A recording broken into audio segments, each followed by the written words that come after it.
Everyone swapped gossip. After chatting with his secretary, Chris fell for her at first sight. So he bravely confessed his feelings. He swore to be with her forever, but she turned him down, saying he didn't understand her. She had a big secret. Turns out, the secretary W.S. Alpha Hebrew letter 5 actually a secret agent busy with mysterious deals beside the mayor. After her revelation, she left gracefully, leaving Chris love-struck. Chris didn't mind her past. He wanted her again. He confessed again, but she asked, "Am I the sister you brought to the attic?" Before he could respond, she turned to leave, but he grabbed her arm, determined not to let go. To prove his determination, Chris gave attic duties to her, making her a suspect. The scene shifted to Vincent reminiscing about the bar story. Vincent reminisced about a few days back when he, Luke, and Marnie were bar hopping and suddenly met a woman in red. The moment he spotted her, it was like a moth to a flame. The woman in red, Sarah, was no pushover.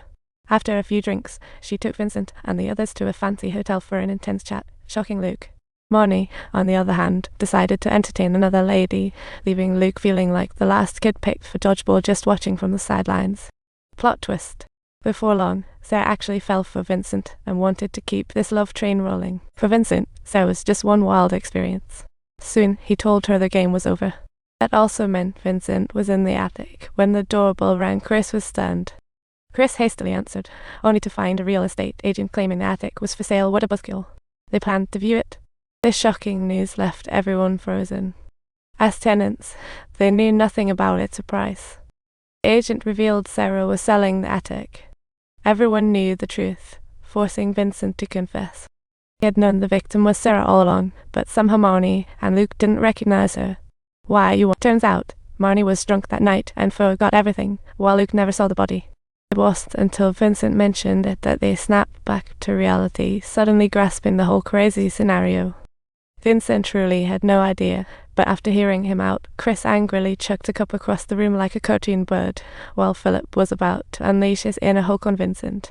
Philip thought Vincent was the villain behind their mess, but thankfully, others stopped him in time. After all, they were just theorizing at this point. Even without solid proof that the culprit was among them, the scene flipped back to the past in no time. Now it was Marna's turn to reminisce. That night, he found Vincent to have a good cry about his failing. Marna's wife had caught wind of his infidelity, and he hoped Vincent could help him spin the story. Don't believe that woman. Vincent, being the loyal bro he was, readily agreed to help.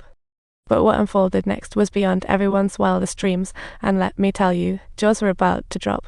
Back to the present, Chris poured a drink, throwing shade at Vincent for getting everyone into this situation.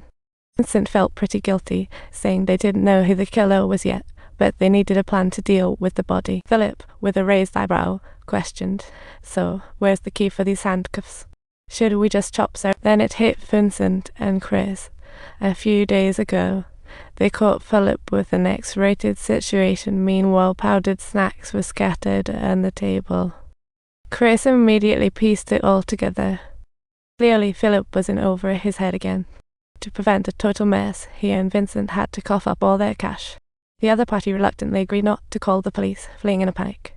Philip owed Vincent a big favor. After this conversation, the volcano that was Philip finally calmed down and stopped targeting Vincent. After all that commotion, everyone's heads were still spinning with confusion about the real truth. Suddenly, Luke said he had a secret to share, and everyone eagerly asked what it was. Luke revealed he had been secretly installing hidden cameras, diligently capturing their every movement to cue the dramatic music. He turned the footage into DVD, but alas, Vincent forgot to warn him, missing incriminating evidence. This got Vincent's wheels spinning. Perhaps their wives had orchestrated this whole setup. Wives might have been in an attic secret all along. Then the scene transitioned back to the past, at a charity banquet. His wife suddenly told Chris she might lose everything if she chose a particular position. Chris' heart raced. Something felt fishy. Meanwhile, Vincent just happened to run into Philip's father-in-law at the banquet, and they shared a highly classified inside. Just a while back, Vincent caught Philip's father-in-law cozying up with a beauty at the bar of a shocking revelation. Being a prominent businessman, Philip's father-in-law certainly didn't want that scene to make headlines. So he struck a deal with Vincent to keep the secret and hand over a design project in real estate. Vincent agreed happily, but surprisingly, still hasn't heard from Philip's father-in-law about collaboration.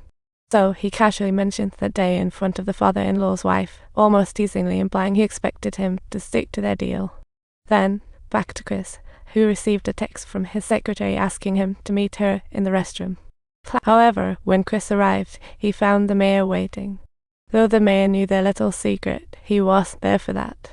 The mayor asked Chris to warn Vincent not to play with fire because comfort zones are meant to be shaken.